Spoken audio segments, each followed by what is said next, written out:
What's going on, y'all? We down here in Atlanta at the Pop-Up. I'm Robbie Rob. I got the pleasure of being here with three amazing guests.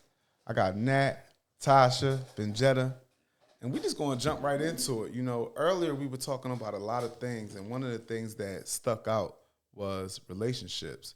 You know what I mean? People's relationship with money, education, and their romantic relationships and things like that.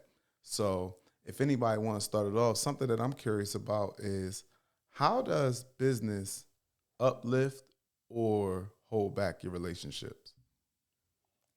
That's a good start off. Yeah. I started off, first off, at the beginning of my entrepreneur journey, just trying to, bring family along the journey. That kind of crippled me a little bit, like broken my spirits when it came down to just needing that motivation, because I'm the motivator. So needing that motivation from others around me was really crippling. They did not understand the journey. They didn't see the dream. And it was cool. I still had my network of people that really, understood what the goal was. Now, moving forward to the relationship part, being able to have someone who understands your vision, and they don't have to always be there, but you want that support a little bit. It's like, come to one of my events with me. I mean, travel with me on this trip real quick. If they're not in tune with it, yeah. So honestly, my connections with certain guys that maybe the old Benjetta, like the 30 and below Benjetta used to date, that ain't her type of man no more. So I'm like, we can't Upgraded. I like that. Yeah. And then also with the kids, I have kids. My kids is 18 and 16. Wow. So I had to really get them to understand, when it comes down to me investing into my business, we're going to sacrifice some Christmas for a few and some holidays, because I need to invest, and I'm a single parent. I need to invest in order for me to achieve my goals. So, that was a lot. It was a lot. It was like emotionally for me, I was like, oh my God, am I losing myself? I want to be better, but nobody's helping me be better. And I just want somebody to understand. So that could be like a lot. That's real. I agree with you with that. But the thing about when you just said losing yourself, so I listen different because I'm a coach and I'm gifted in different areas and I'm in a holistic space. When you just said losing yourself, people will miss that because there's people that they would do stuff that's going to help them put themselves forward. This pulling or something. That's going to push them forward, but they think they're doing something bad because it's not culturally accepted. You not having Christmas for your kids, it's like, oh my gosh, I'm doing something bad. But it's not. Like, so I'm a single mother too. I have one child. I was active duty military for 20 years in the military. 15 of those years, I had to raise my son, travel all over the world, do everything with me and my child. I made it a norm, and I created traditions within our household. So what America's doing and what everybody else's household, they can't understand. My son has already lived in multiple states that most adults have not even been to. So it's like, okay, this is the tradition for our household. These are the goals for our household. So because when I had to move, he got to move. When I got to uplift, we move into places we don't know anybody. So I was like, okay, what's the cheat code, right? Because being a single mom, being a single parent, whether mom or dad, it's hard. And you need a support system. But when I realized that, my son is so resilient and independent that it's like, wow, he doesn't seek for Christmas. He doesn't seek for these things because the traditions of us is like, we gift all year. We're going to give before we receive. Like, so it's like, yeah, Mom, I'm good. Like, everything's just normal. Or, hey, it's grind time. So in the military, I was a recruiter. He done set in, I had to work 7 days a week.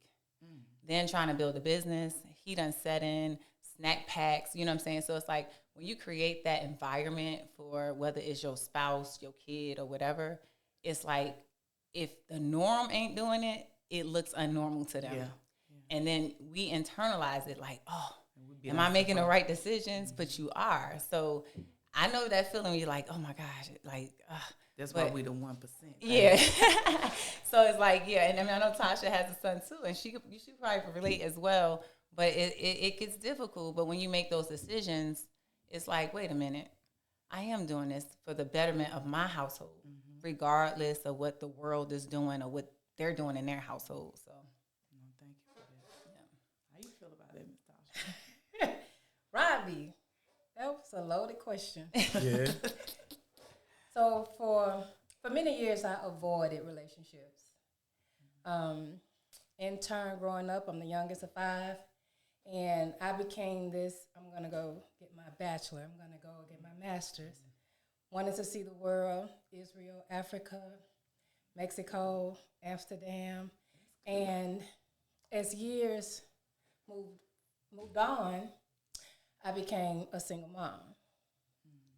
Still had that same mindset.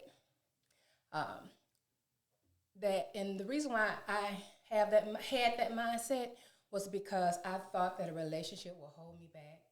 I thought that a man would hold me back, and I knew. Now I'm just not the traditional woman, and I know a lot of modern women are just not the traditional woman. So therefore, we get backlash, and I just thought that avoiding a relationship until time will award me with this fantastic partner. Well, moving forward now, I realized I was sort of selfish. I realized that that mindset did not add tremendous value to me over time, because having a supportive partner is priceless. Okay. And then when you went back to the first question about relationship with money, relationship with a partner, relationship matters. Yes. So you thinking that you're avoiding your finances, your credit, you thinking you're avoiding relationships, you're thinking that I'm okay to raise my child without the traditional setting. It's not ideal for a prosperous, grounded place and position for a family. So now, knowing that what I know now, I would have really taken the time to understand how to cultivate relationships, not with just a partner, but with people, business, and my finances. That's real. That's real. I appreciate all your perspective. I know for myself, when it comes to how relationships relate to my business, I recognized it immediately that when my relationship with money changed, all my relationships changed. And I felt bad about it because I started to feel like, dag, am I worshiping this chase to come up? You know what I mean? And like, my background was not the best, you know? So it's like, yes, I'm going to do anything I can to change my situation. And, you know, aside from the romantic side, my relationship with a lot of my close peers changed. You know what I mean? But that wasn't too bad for me, because when I was down and out, when I was incarcerated, when I was in different spaces, those circles changed as well. Yeah. You know what I mean? I had to deal with embarrassment, reputation, different things. You know, like, I didn't grow up around, everybody I knew wasn't into drug culture. Mm-hmm. So when people see that, they like, oh, nah, da, da, da, da, da. You know, I lost it. So now when I came home and worked to rebuild myself, you start to get some friends, some familiarity. But once you say, nah, yo, I'm gonna do it like this, yo, you trying to do this with me? Like, nah. So now I found myself isolating myself. Yes. Or, you know, I tell people online, like, you know, if I'm reading a book, I'm like, yo, my friend said, you know what I mean? Right. Like, I'm talking about the author. Like, I'm building relationships with people who I never met to get somewhere I never been, to do things I never did. You know what I mean? And I feel like that definitely altered my personal relationships and romantically, you know, because it's hard to really sell a dream without lying. You know what I mean? Sometimes. So it's like, yo, this is what I'm gonna do, and this is what, and I'm gonna do it in 3 years. That's the lie. Yeah. It's not. It's called quantum leaping. True. So you have to really like tap into a different. Well, I guess what I was trying to say is romantically for myself and my situation, and when I was on the pursuit of a relationship but didn't have all of the things that I needed at the same time, then now I'm trying to, so when I quit this little hospitality job, I'm gonna have my own business, and it's only gonna take 2-3 years. Oh, no. Or it's a man. Don't work like that. Somebody called me, man. I might have an opportunity next week to go here and make some money, and you come back and it wasn't what you expected. You know what I mean? So it's a lot of disappointment that I didn't want to share. You know what I mean? Some disappointments I had to deal with on my own. You know what I mean? So then once I met my fiance at the time, I had already navigated disappointment, navigated isolation, navigated a portion of my healing to where it's like, okay, this is easy. You know what I mean? Like, this part is easy. And then when it comes to business, I think that relationship with money, you know, doing things like joining different mentorships and being able to touch somebody next to you who has hit these goals, well, it just made it more attainable to me. That's a You know game what I mean? I changer feel right like, there. I grew from the state of like trying to manifest something to like, yo, I'm going to actualize this. Yeah. I seen it. I'm in it. I'm comfortable here. Yeah. And it's mine. So relationships matter, like Tasha There's said. no time frame, and Yeah. the tongue is powerful. Whatever you speak on and think about, you're manifesting it in real life. So it's really important for us to always speak on great things. What do you desire to do? Don't put a time frame on it, because God might bless you in 6 months for something that you wanted in 3 years. So now, like I promised, I just wrote some things down about the relationship I want, the details on it, the money I want to make, the friends I want to have. And it ain't that I don't love what I used to have, because all that built me to be the woman I am today, to be able to cherish the things that I'm going to get that's coming to me. You get what I'm saying? If I didn't go through all those small things, I wouldn't be able to appreciate these big things. If I ain't go through poverty, I wouldn't be able to appreciate this good credit. I'm like, shoot, thank you, Jesus. The thing that you just said, one of the things that I had to learn, especially in this last year, what do you do when it shows up in a way that you didn't expect? So I'm very spiritual and praying and manifesting, and I know how to quantum leap and make things happen. But when it shows up in a way that God's like, this is not, God's like, this is it. But I'm like, but that's not. I thought it was going to look like this. I thought it was going to look like that. I thought it was going to come like this. And I was like, oh, what is happening? And I was like, okay. So sometimes it's like the things that we think we want, what we think we need, it ain't that thing. And it's like when you truly have to sit down with self and with God and really go inward, it's like, okay. I realized a lot this year was that a lot of things I thought I needed, I didn't. Yeah. A lot of things I thought I wanted it to be this, it didn't matter. So I was like, wow, like it was a game changer. But it's like when you really tap in, it's like, okay. And he say, if you want it, okay, you want that? Yeah. He gonna test you. Yeah. And he gonna bring it in different ways, and you're gonna be like, oh, especially when we talk about relationships, if it's a man, oh, bring the man. Okay. It's like, okay, everything's good. But this is not what all that he wanted for you. Yes. And so sometimes for me, when I think about relationships, I get some great men that come my way. Yeah. Very great, very successful. But you have to really see. But because of the words, the power of the words, one of the main things on my list is a God-fearing man. Yes. And so I have to learn, if they ain't God-fearing off the rip, I have to go ahead and release you back to the universe and just not even go down that road. But if I go down that road, God's going to teach me a lesson. Yeah. And I learned a couple of lessons. And that's with everything. So In business, oh, go ahead. I didn't mean that. So I had a moment yesterday. Association breeds similarities. Being in the room yesterday and watching people stand up, oh, I made $50,000 a month. Oh, I purchased 4 properties. We celebrated. Can y'all remember and think back at times when you were young or around certain people and they wouldn't even think about, like, it's a, what is that? Soul, who cares? Yeah. But I realize you have to associate yourself now with certain people. You have to stay in that well, around that water, because the fact that we celebrated everybody yesterday, it spoke volume to me. You know, just like Robbie said, picking back on what he said about isolation, you know, being with the 1%, this is my very first mastermind, never did a mastermind before, And I'm gonna be transparent. I went through a moment of heavy isolation. I think we probably all did. I mean, this was heavy. Like it was heavy. Entering into the group, you mean? I mean, just in my personal life. Yeah. Prior to the group, okay. After entering in the group, because it forced me to reflect.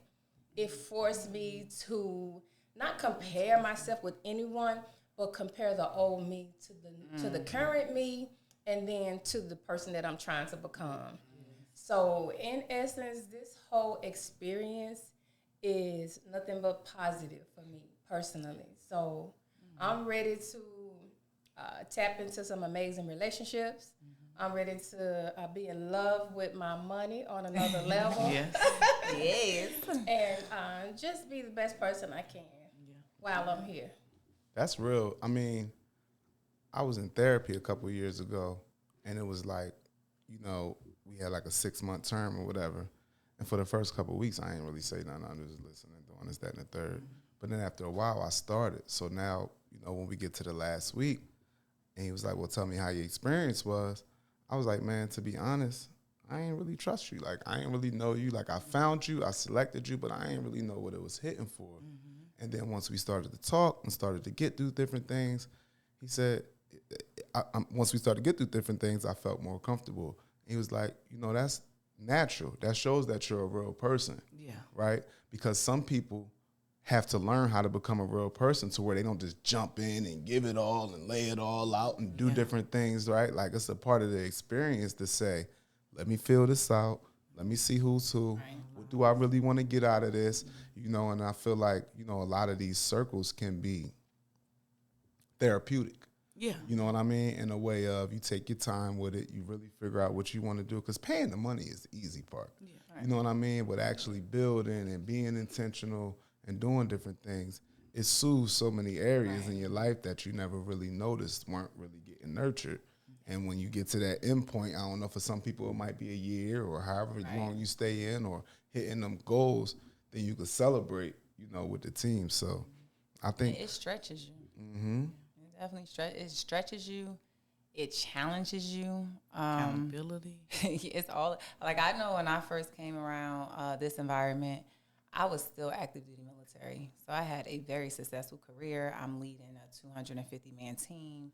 Like, I'm the person, the go-to person in my world. Yes. And in my house, like, I'm doing it, but I was like, let me branch out to start looking for the future, because retirement is coming. And I got in these rooms. I was like, what? It was shock. Like she said, like, when you're back in the day, you can't fathom the thought. So I was like, wait, they doing what? Wait, what?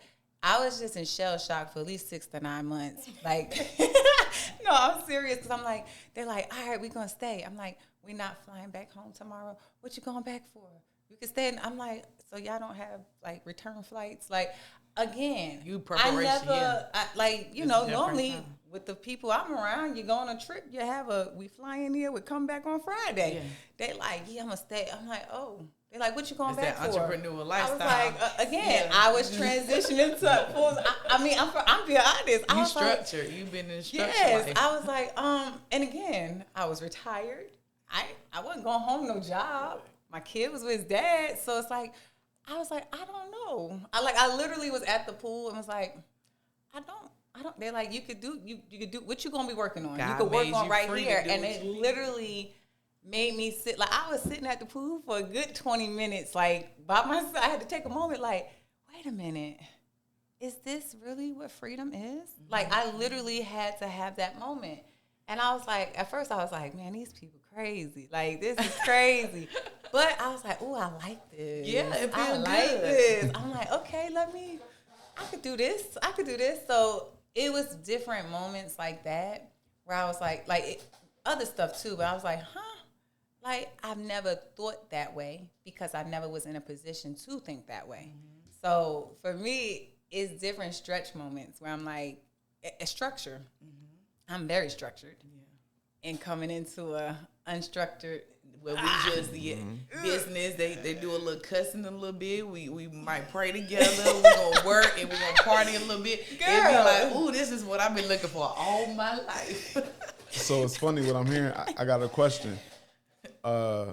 Without disrespect to any group of people, but to preface it, but do y'all think entrepreneurs are crazy? I think we always live outside the box. We probably was the ones in school who didn't really want to do exactly what the teacher wanted us to do. I mean, everybody's different, and then you hit certain levels like yourself, and you just want something more. It's like that fire, that flame hit you, and it's like, I know I'm better. I'm gonna be on the record to say entrepreneurs are mentally insane. I subscribe to the mentally insane club because, baby, it's no other way. Yeah. Like, you believe in something nobody can see, yes, and you like, God. I got this. Yeah. I'm going for this. I'm never letting this thing go. And it's like, I'm like, we're crazy. Like, yes, so we are all crazy, and everybody we roll with is insane. Do you guys stay crazy to be successful? You said, do you have to what? Stay crazy.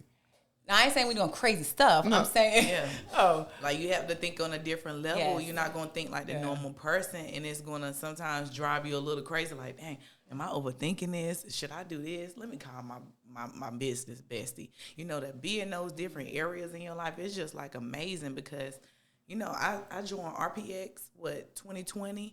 And when I tell you, it was mind blowing. I already had a trip to Vegas, and Marcus, I had invested it. $3,500, and I was like, I'm scared. But on the journey, it was like I was alone traveling by myself. But when I got there, it was so many people like me, and I was like, dang, this feels so great. I've been begging for this and yearning for this all my entire life in my hometown. When I even go back home sometimes, I'm like, oh, I feel so depressed. When I come here, I'm like, oh, thank you, God. I love it. It's exciting. So it's a journey. It's a movie. It's like really we are our own narrators of our life. Right. We create our own movie, just like the drama movies. It might be spontaneous. It might be dramified. It might be, a little party life. But we make the it thriller is thrillers because, the thriller, you getting taking closer. chances. You're getting closer. You're like, oh, my God. And, again, the stretch mark. Like, I'm always keep saying the stretch thing because, again, I joined Recession Proof 2021. And then I was with Neo. And they're like, what? That's it? Nah, double it. Wait, what? Jesus Christ. I'm like, no, wait, let's talk about this. Like, I used to try to negotiate with Neo because I'm like, no. Like, terrified inside because I'm like, what is this, man? Like, again, I was like, these people crazy. I used to say, I was like, these people crazy. Look, you see, I used to be rubbing my leg. These people are crazy. But I feel like, it will stretch you because it will push you to the places that you're not going to stretch yourself to. Yes. And an average people and mid people, they can't fathom the thought. Mm-hmm. They're confused about what you even doing or who you Everything around. you do is crazy. So, yeah, I like that's what I love because I'm like, man, they think I could do that. Whew, okay. Yeah. And you really been doing it. Yeah, that's the beautiful part of mentors. Like I really notice how Marcus has this coach, this thing that it pushes you, it stretches you. Back to what you were saying, our entrepreneur is crazy. They are phenomenally crazy. And when I say phenomenal, listen, entrepreneurship will say, take 3,000 and turn it into 10,000. Yes. Take 15,000 and turn it into 50 and 100. There's masterminds that cost $200,000 to join. You understand? And for the average person who's living their life working a 9 to 5, they're not going to understand it. That feels like I can't, I won't. They don't have that phenomenally crazy mindset that it takes to be an entrepreneur. They're missing out on this thing. Because, yes, it's a numbers game, but it's a value game. See, people are looking at the end of the month with their check to see how they're going to cover this. Right. But when you become an entrepreneur, you build relationships. Yes. You create value. Yes. You move and maneuver a different type of way. Yeah. You know, and then you utilize your credit. You go get the business funding. You know, you go get the real estate, whether it's tax. Yeah. Like it's crazy. It's crazy. You gotta come up with say like a are crazy powerful. dance. I like that. Would you say phenomenally crazy? Phenomenally You crazy. gotta do Phenomenally like crazy. make me want to do it. I don't know. Yeah.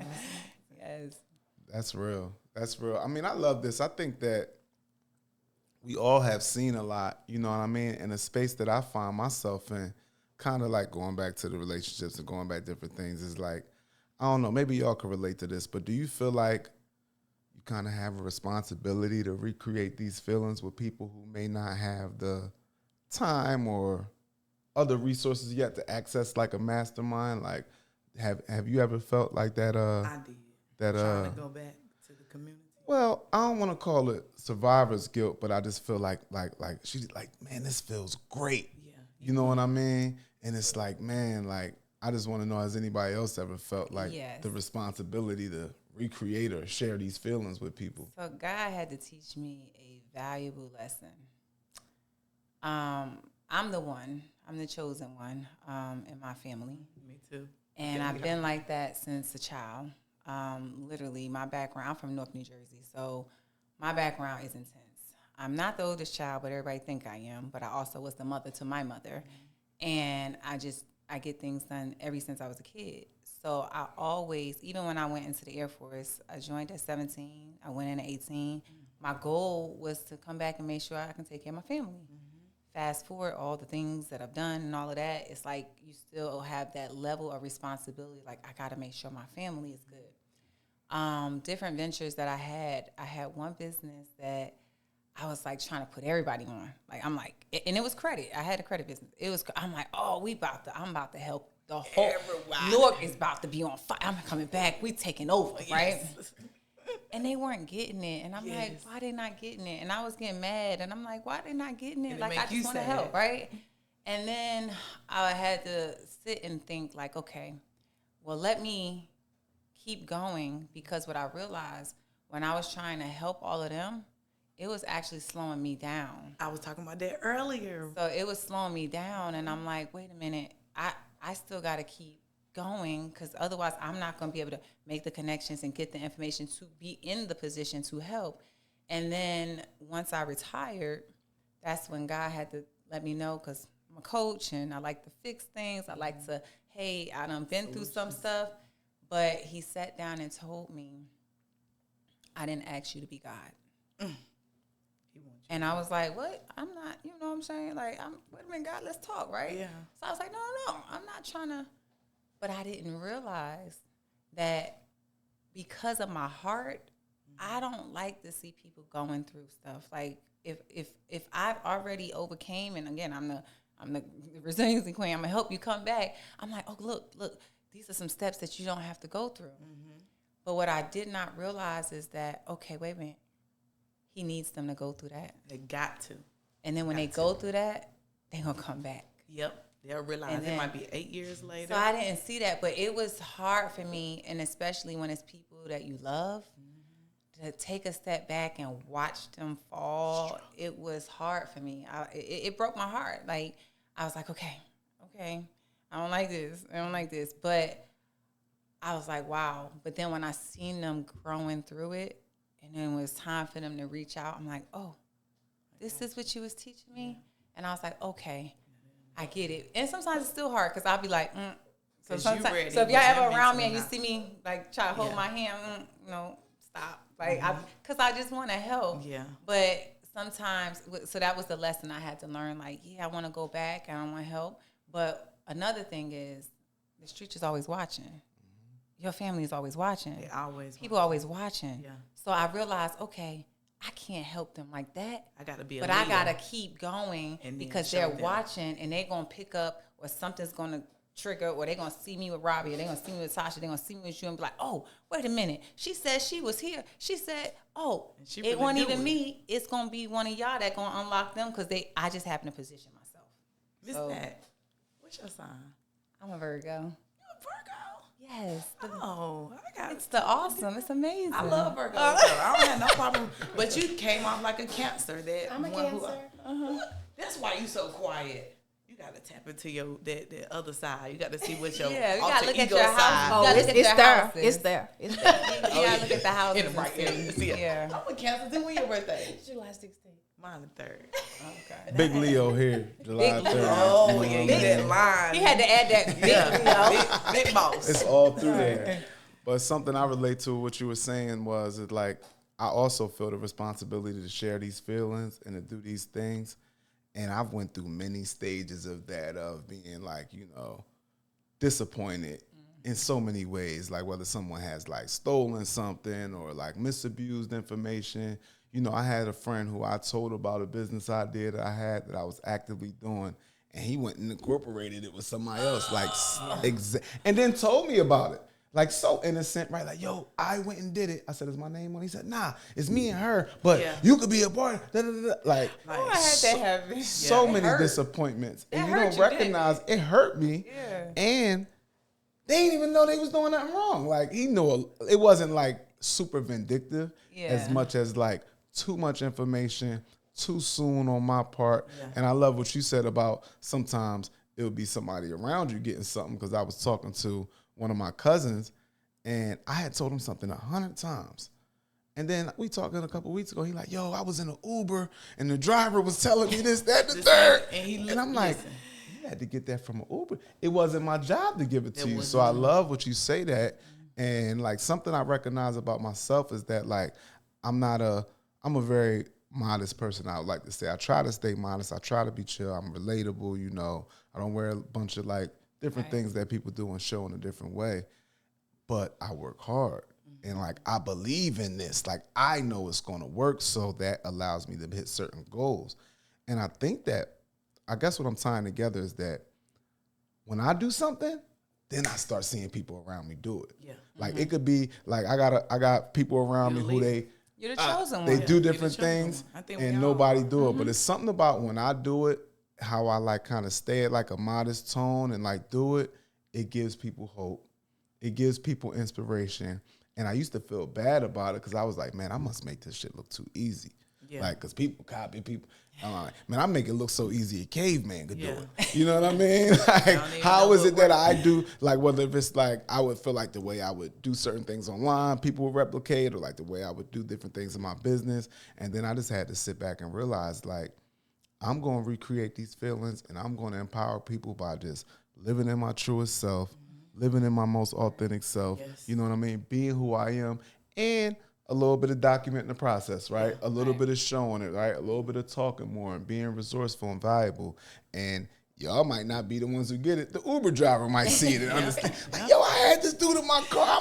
I'm going to do it, And that's how I spend the majority of my energy sharing and recreating those feelings. Like, don't get me wrong. I give back. I pour into, I share with anybody because I know that, it's an exchange. But that's how I feel like we recreate that. I could relate to both of you guys, the whole overall situation, because when I first started out, once again, I had 2 kids by the age of 17, been on my dying bed at 20 years old, stabbed in the head, been through traumatizing relationships, stayed in the projects, came from poverty, a product of my environment, brothers all around me selling drugs. I'm the only girl, so now I feel like I got to be a thug to protect myself. Then with the compassionate heart, with loving everybody, I had these friends that I wanted to try to be a friend to, which they was just using me, and I didn't know no better. Even with men, it was like, I know if I have overcame these struggles, like literally 2 kids by 17, everybody always counted me out. I was always the crazy bad child. I was always the bad influence. Nobody really ever accepted me in the family. So then when I started overcoming those struggles of being told that you're the crazy one, you're the bad one.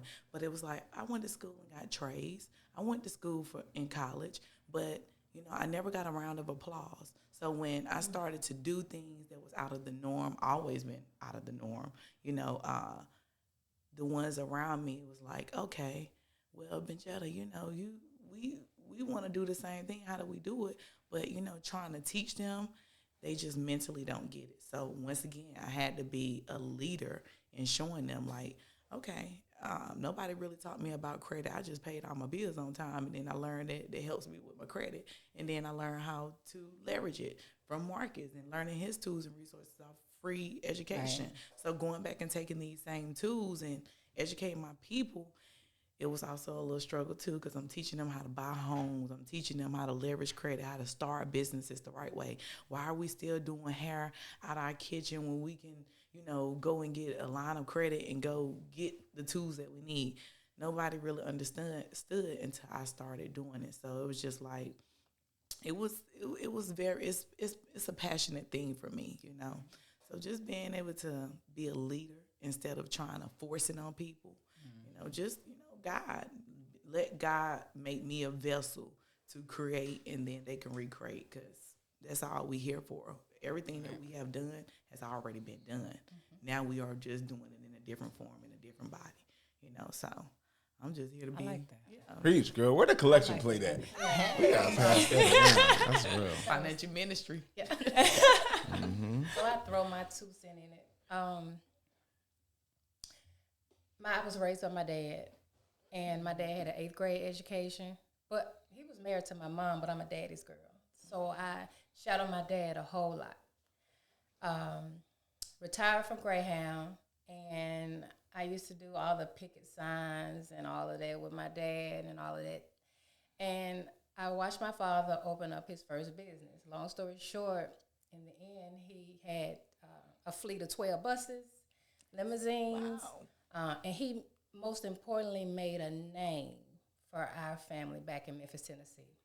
Wow. It was Kirby tours all over the buses. We did transportation for the schools, etc. But being the youngest of 5 girls, being daddy's girl, being the kid that dad spent a lot of time with, I was so proud of my dad. That's good. Most of my family, I was the first in my family to even achieve a higher education. And I knew back then I was going to continue to, do that and cultivate education. So I went. And back to your question, Rob, when you said, is it our responsibility to give back? It made me realize that my dad was giving the family something. He was creating something for the family. And as time went on for me, I mimicked that behavior because I had a failed restaurant business. I was always trying to tamper into business some type of way. And moving to Atlanta with a 2-year-old kid with no family support, because my family is back home. So I had to navigate through Georgia with my son, no family support. And now, coming from where I am to this point, of course it's my responsibility to reach back to my family, to leave an impression on them. I see a lot of my nieces, because I come from a pretty big family. I see a lot of my nieces, they're not afraid to move to Texas. They're not afraid to, I'm leaving here. Even the effects of my dad, his children were confidently birthing businesses as well. Have a crazy niece back home. She got 2 dump trucks, but that's her. I love her. She crazy. Hey, we just She said, one right? of us. Renewal, yeah. She one of us. She's one of us. Yeah. But back to your question, Rob, of course it's our responsibility to give back. I'm not going to say never, but I don't want to push anybody to do anything, because that's a heavy load. That's God's job. Right. I wouldn't even try to do that. However, I've learned now to put my seed in good ground. Yes. And when I say seed, I'm talking about my money, my presence, my words, my support, my everything. I'm very careful about who I do and give that to, because I avoid trying to heal from helping the wrong people and giving to the wrong people. I get that. I felt that right there. That's real. I felt felt it too, that. man. Yeah. We done popped up and had, I was about to say church. Well, this Sunday, I ain't want to. But yeah, man, that was really good. I really appreciate this time and this conversation with y'all. Y'all got a lot to give. And I can't wait until the next episode. As we end, just let everybody know your name and what it is that you do and where they can find you. I'm Benjetta Steele, and I am a financial specialist, business consultant, and you can find me at Benjetta Biz Credit. Yes, so my name is Tasha. I go by the brand Tasha Talk Credit. I help people conquer credit and achieve financial goals. I also am known as Miss Go High Level. That's another conversation. It's about business systems and automations to support any business. And you can find me online, Facebook, Twitter, TikTok, Tasha Talk Credit, or Miss Go High Level. Well, I'm your girl, Nat Martin. I am known as the Resiliency Queen. I am everything resilience coach and speaker. I help take people's strengths into superpowers because I am your real life superhero. I am on all platforms. I am Nat Martin, and I also have the Resilience Talks podcast where I highlight people's comeback stories. Love it, love it. I'm Robbie Long. Everybody call me Robbie Rob. My businesses live 24 hours. I'm an event producer and strategist, and I help entrepreneurs and corporations use events to build on their marketing and their engagement goals.